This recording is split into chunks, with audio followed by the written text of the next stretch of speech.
Hello there, my name's Tim Walter. I'm a geomancer and a life coach.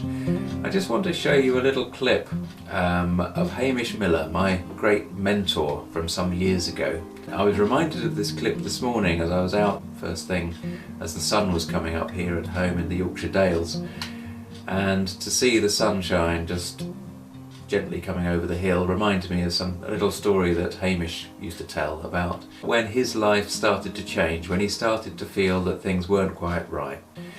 So this clip is from my DVD that I made with Hamish some years ago. The DVD is called Hamish on the Parallel Community. Here he is talking about his business and then explaining once again about his near-death experience.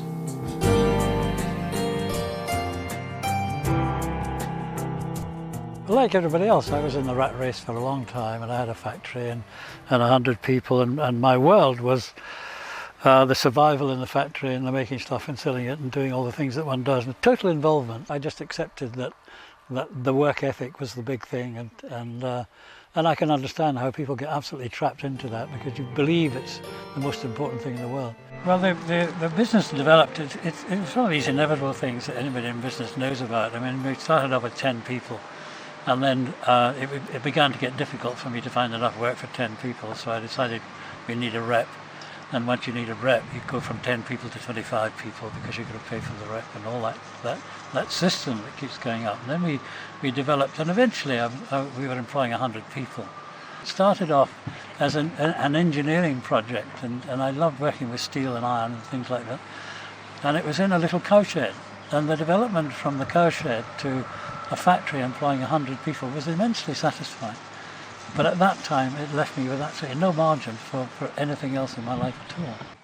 I realised eventually after a while that I wasn't doing the design work that I enjoyed. It was frantic stuff to try and cope with or get work in.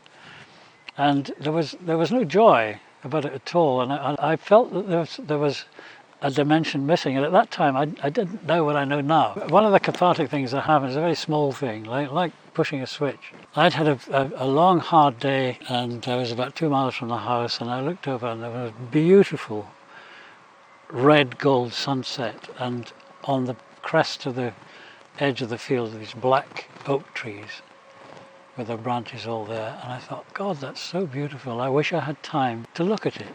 And something clicked inside. What are you talking about? You have got time. Stop the car. Which I did. And I sat there, not in the car. I went over to the fence and leaned on this fence, and I watched the sun go down. And it was a cathartic moment because it was probably the turning point of realizing that what I was doing wasn't what I wanted to do. And then I think it was a month later, I was coming down the track to do the same sort of thing again, to go up to London to talk about some furniture and all that sort of thing. Beautiful morning, and I had a very old 14th century house, drive down, 5 acres of land in Sussex, and I had a gardener who used to come part-time, and as I was coming down, this gardener came in his battered old van, and he pulled onto the grass, and as I passed, tearing up to London, he looked out and he just grinned at me and shook his head. And I thought, God, you've got it right. You are going to spend this beautiful day in this beautiful place in Sussex, and I, in order to employ you, are going up to London. And that was another cathartic moment. I said, I've got it completely wrong. That started the whole business of the realization that the race was not worth a candle, that the money behind it was not worth a candle. It was the communication with people and nature that was really worthwhile. And that was a significant turn in my whole life. We were working on the top end of the market, and on the top end of the furniture market is the competition is totally global, and the stress of doing that is quite enormous. And then there was a little bit of a turn down with the recession of the late 70s, which was very difficult to write. And one of my directors died, and I said I'll just take over what he's doing because we really can't afford to get somebody else in this thing. And the other one, the financial one, went out to New Zealand, and right in the middle of all of that, I was taken suddenly ill one Thursday evening. Found myself whisked to hospital on the Friday, was operated on the Saturday, And in the middle of the operation, I died.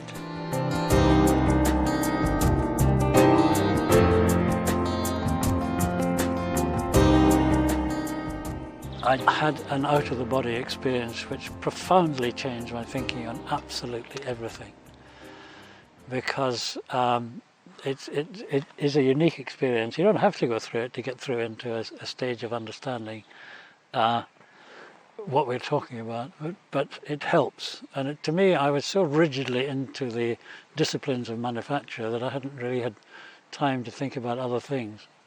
And it profoundly changed my thinking. I had to wipe out the company. Actually, just was taken out by the bank, and I retreated to Cornwall. This hill at the back here has always drawn me. It's drawn me for years, and I had to find a way of living. Now, I had been working on every Wednesday evening, being taught blacksmithing by my works director.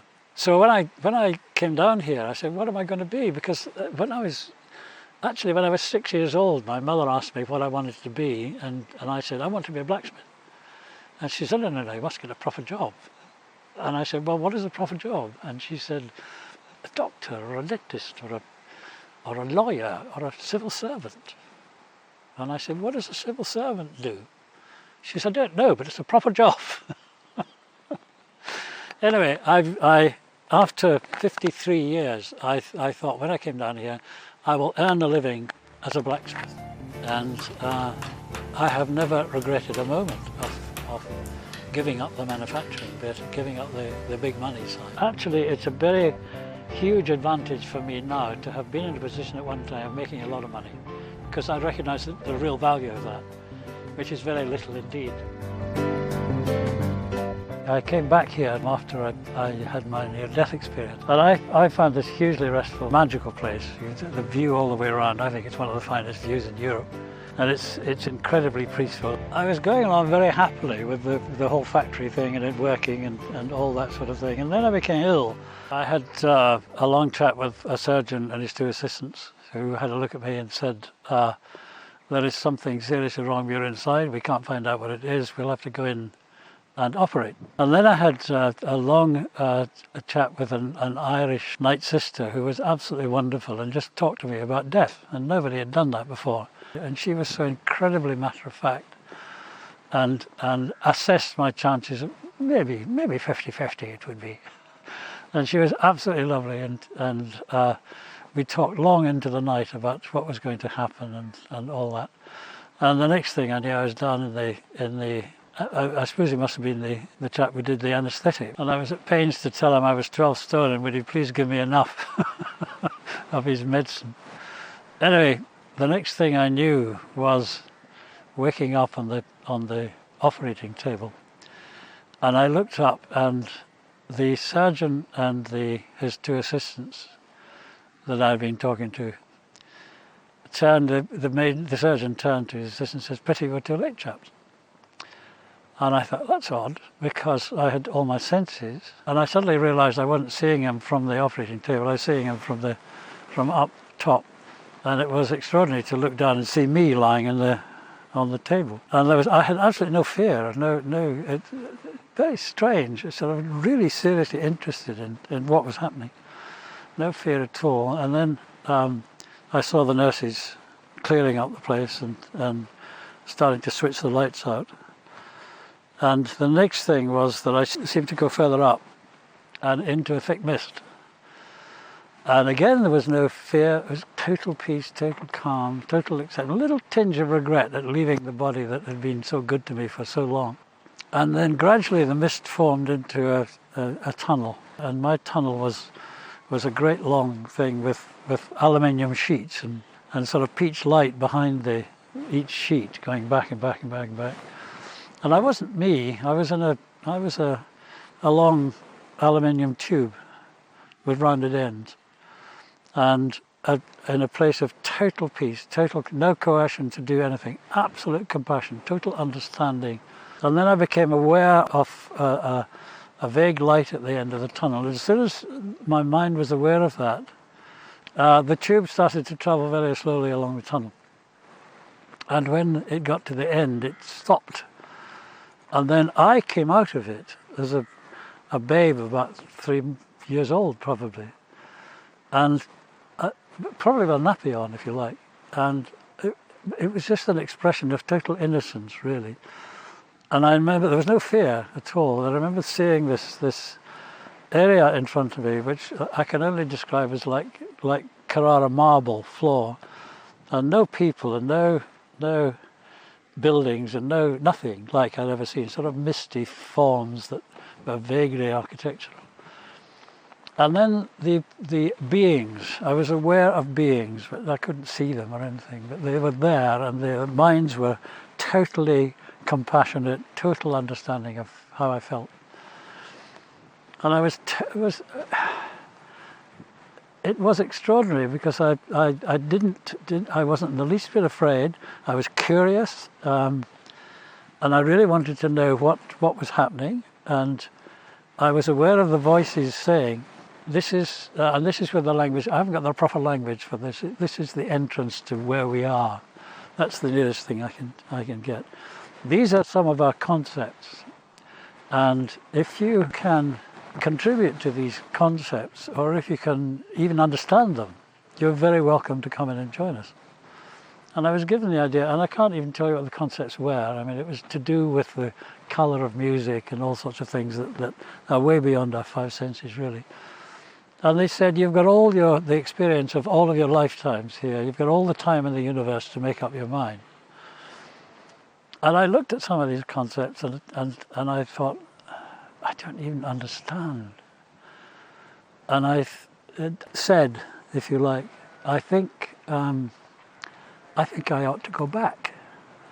And there was a universal chortle, not of laughing at me, but laughing with me. And they said, we think you should. So I got into the tube again and started hurtling down the tunnel. And I was aware that at the other end, I could only describe there was great shards of glass, broken glass at the end, and I thought, I'm going to come back into a great deal of pain. But in the event, I went hurtling through these things without any effect at all. And the next thing I remember was somebody tapping on my skull and saying, is there anyone in there, Mr. Miller? And I was desperate to tell them about the great joy that I'd had in my journey up to the other place. And I couldn't, because I was absolutely asleep, and it was an extraordinary experience, and I came back with a totally different set of values. I had every sense was tweaked up a degree, if you like, and everything I touched, everything I heard, everything I saw was as I had never seen it before or never heard it before. And I was also totally aware of the energy of everything and the connection between everything. I could almost see the joins, if you like, of the energy lines. But I'm not suggesting for a moment that you have to go through the death experience to have your perceptions moved up to another level, because there are people perfectly, millions of perfectly normal people whose perceptions are at that level already. So I'm not claiming to be anything unique at all. It's just that I'm more sensitive, I think, to earth energy, which I've been specialising in for the last 25 years, certainly than I was before. I decided at that time that I did not want to go on with the life I'd had before, because I could see all the things wrong with it. And I came down to Cornwall down here and sat up here and recuperated in remarkable time.